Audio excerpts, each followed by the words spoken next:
We're going to bring up the owner and the winemaker and also his lovely wife, Valerie. We've got Steve and Valerie. Come on over, guys.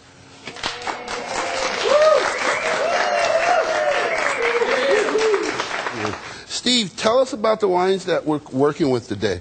We've got a couple really interesting products that I'm really Well, the first wine that we're working with is a white wine that we call For Pete's Sake White. Now, that's an interesting... Why do you call this For Pete's Sake? For Pete's Sake has kind of an unusual story. We have a dog that was diagnosed with diabetes. It made us very aware of canine diabetes and also in cats. Really? My wife is so interested in it that she started the Cause for Paws organization, which what they do is they supply testing equipment and insulin for folks that can't afford it. For animals or for humans too? No, just for animals. Oh, we found. That's sweet. Put that back there. And we hold a fundraiser once a year here, to raise money for the cause. Also, this wine, a portion of the sales of this wine goes to the foundation to pay for all the testing equipment and the insulin. Oh, okay, beautiful. And the next wine that we're going to be using, we've got the Cabernet Franc, which actually, guys, one of the secrets to the chiseling really makes it good. There's a little bit of Franc in there as well. And as you can see, I'm pouring you both a glass of all your wines because I want you guys to sample the actual food with the wine that we're pairing it with. And so you can tell the audience how good it is. Or if you die, then they'll know not to eat it at home. Okay, these pizzas are just about perfect. And you notice now they're coming up with one hand, one spatula,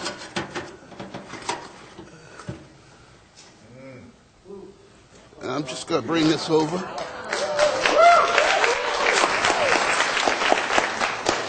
Here we go. Now, isn't that lovely? You just want half? We can start with that. I tell you what, I'm going to cut it a little small now, but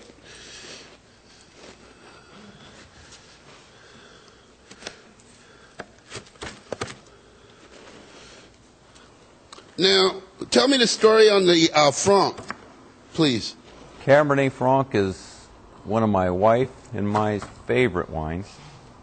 We went to a lot of trouble here at this winery to plant our Cabernet Franc. So these grapes actually come from here? Yes, this is our estate grapes. We've experimented with different plantings, and we do a specialized, we've put in double density in our vineyards so that we have twice as many plants as normal.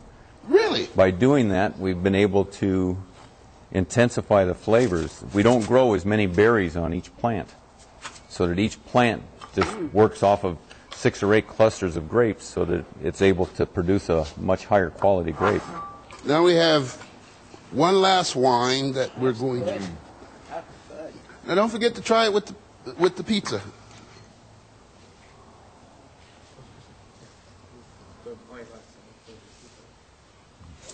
Oh, that's fantastic. And we've got... It really is fantastic. Yes, good. Oh, I'm glad you're enjoying it. And you notice you can taste the smokiness on the crust.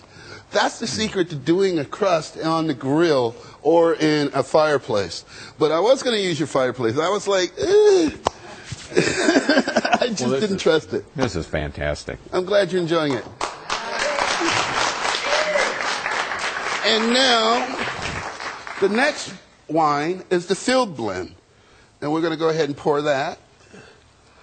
And what exactly are the combinations here that you're utilizing? Okay, now what a field blend is, that's a wine that the vineyard is planted with the blend. As a winemaker, normally if I do a blended wine, I'll ferment all the different wines, taste them, blend them together, and make the blend. In this case, this vineyard was planted with this blend in mind. Oh, really? And when we, well, overall average of the grapes are ripe, we pick the whole vineyard at one time and just make the wine as a soup rather than blending it later. Oh, okay, that's really interesting. I would have never even thought about doing something like that. But the next thing we're going to do is we're going to put you guys to work. But try to field blend. Here, just put that right here. And I'm going to dip a couple chiselings in the sauce. The sauce isn't quite ready yet, but you'll get the complete idea.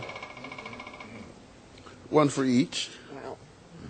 Now tell me honestly what you think. Now this is pure lamb. You're going to get the sweetness from the berries. Okay, and then you've got that honey. Well, it's not the honey, but the cocoa butter.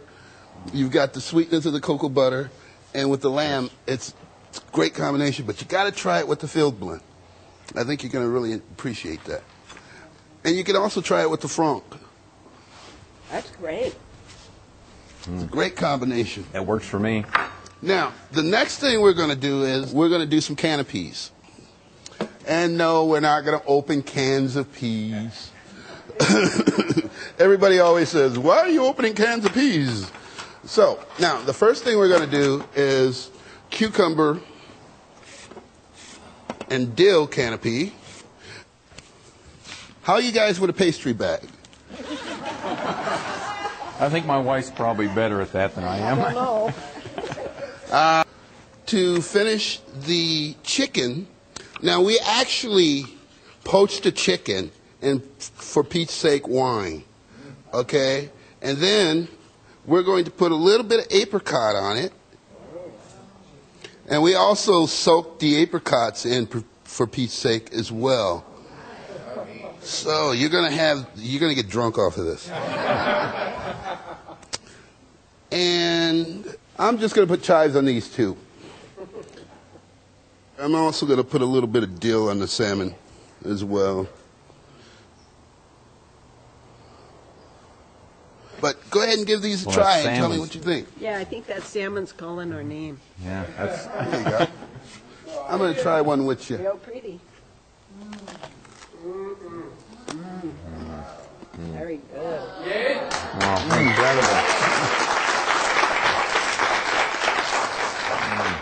incredible. The cucumber seems to bring out kind of a citrusy element in this wine that normally you don't pick up.